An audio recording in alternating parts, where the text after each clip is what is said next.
Cement is a very critical and core business for us, as you would know. This is an interesting asset, fairly good quality.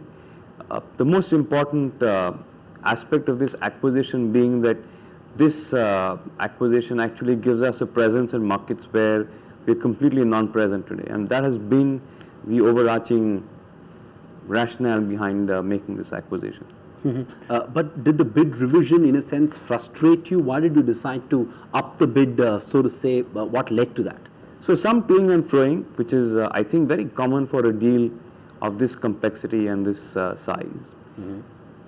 There wasn't any revision in price, as was reported in the media incorrectly. I think what happened was that some commercial terms got renegotiated, which again is, part of the transaction dynamics of such a large transaction. But you stuck with it because you felt there was inherent value in the transaction. Absolutely. I think this will create value for our shareholders, not in the immediate term, but I believe in the short run for sure. Is it fair to assume that you will now pause on cement acquisitions? Because the reason I ask this is because there are still a lot of distressed cement assets that are available. Would you pause on cement acquisitions, or would you look for them as well?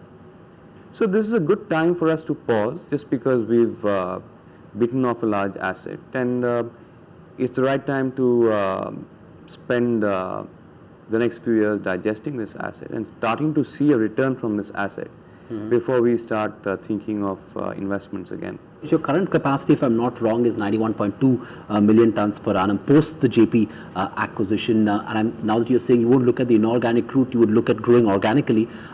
What the market would love to hear from you is that when are you looking to hit that 100 million ton per annum mark? That's something that I'm sure you have your eyes set on as well.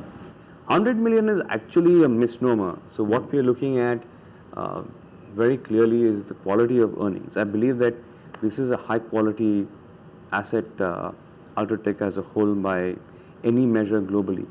And the focus is on how do you drive returns out of this fairly large and complex set of assets. We've seen a lot of consolidation in the cement industry, especially now since the MMDR Act got passed. Would you say that FY17 onwards, large players like UltraTech can sit back and reap the benefits of the capex spend that has happened over the last few years? And is cyclically, are we going to see an upturn now over the next 12 months?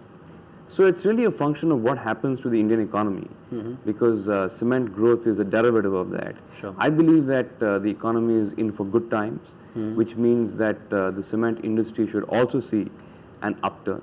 And I believe we've made the right investments over the last 10 years for sure, in terms of the right capacities in the right places, and build the right competencies.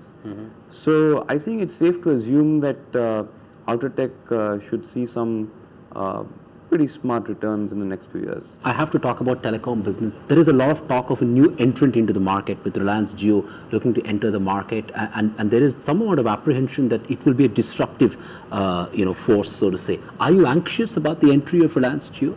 So it's going to be extremely disruptive. I mean, that's a given. There's no two thoughts on that. Having said that, Idea is a survivor. If you look at Idea's track record, it's come up in the front right from being at the very back. It's been written off several times in the past. Having said that, it's built a huge and very deep customer franchise in its own mother markets for sure. And I actually believe that Idea will come out looking much stronger after the next few years, which I'm sure are going to be very turbulent. Why do you say the next 2 years will be turbulent? Is it because of the increased competitive intensity with this new launch coming through, and you think it will take 2 years for things to settle down in the industry? So you've got a large player like Jio entering the market with a large presence on the ground already in terms of a huge asset base, a player with very deep pockets, and it's bound to be disruptive. So I think for all of us incumbents, it's going to be a tough 2 years, but it will be exciting to see how it plays out. You've already, Idea Cellular has already cut data tariffs, and I know you don't look at things at an operational level, but there is already some movement that's happened, and other players have also followed suit. Do we see more of that? Are we headed for a nasty price war in the near term? So Himanshu is the right person to give you some of the nitty-gritty that you're looking for. Like I said, you've got a large player coming in with audacious ambitions, with a track record of performance, and I think the fact that it will be disruptive is, like I said, a given. And we're going to see some very interesting times for the next 2 years for sure. Of course, one more question, idea is that there are concerns on capacity. The fact that the established operators don't have the capacity to take on Reliance Jio, which by virtue of having bid so aggressively has more spectrum capacity. Is that a concern, and would you look to ramp up capacity either through acquisitions or by buying spectrum from the government? Is that something that you're consciously looking at?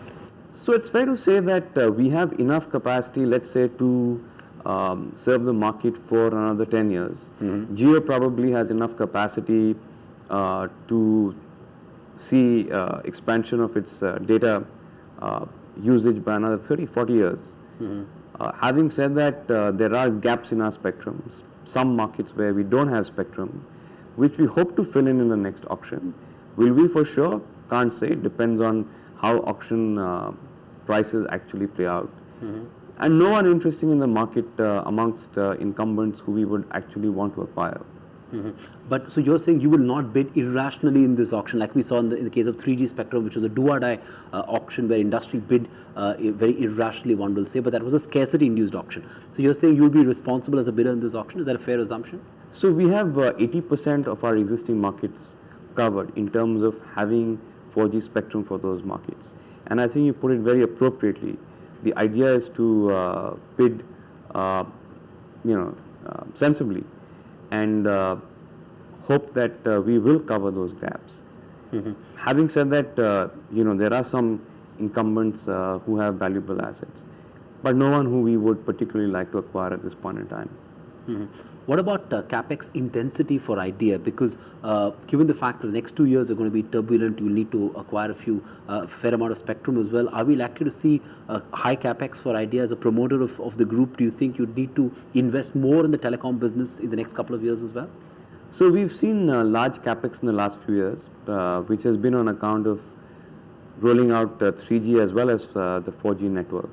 And I think you are probably seeing the tail of that will go on for the next few years, after which there should be a lull in the capex.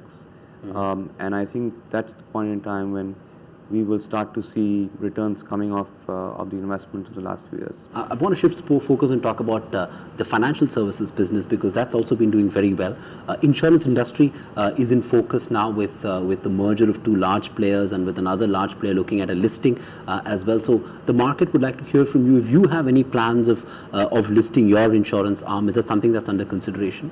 So what's top priority for us in our insurance business is really to ramp up distribution. And that could happen through tie-up with banks. As you know, we don't have a banking license and we don't have our own bank. Most players have the advantage of having a bank of their own. So no plans to list at the moment.